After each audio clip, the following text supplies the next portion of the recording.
Wonderful. So I'm looking forward to finding out about what cupping is. All right. Tell us everything.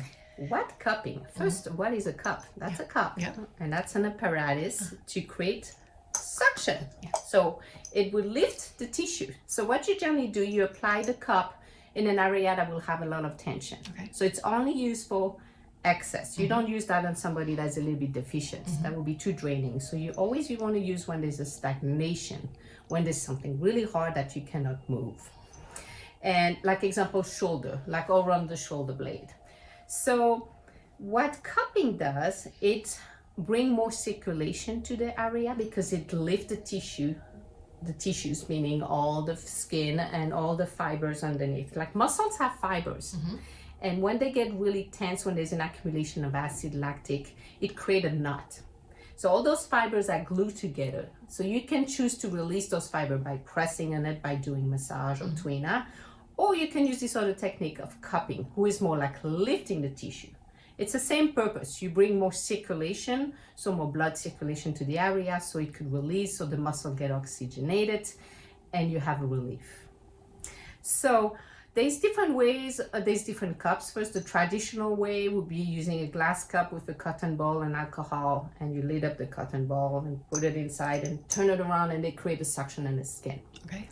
Or you can use this, who is little sucking, or there's some great cupping machines. So there's different way of doing it. I choose this one because of time management. That's a little bit more practical for my practice. So when you apply the cup, first you're going to need some oil too. If I choose to move the cup, like if I have it over here, I'm going to have to put some oil, create the suction that is appropriate, not too much, not enough, just enough, then you get enough suction, and I could move the cup around. If the tissues, meaning the muscles, are in good health, you would just get some redness and the skin will come right back to normal. If there's a lot of toxin and blood stagnations and too much acid lactic to the tissues, the spot's going to turn darker and darker. So like Michael Phelps, who had all those very purple spots on his back, showed how much stagnation, blood stagnation he had in his tissue. Wow.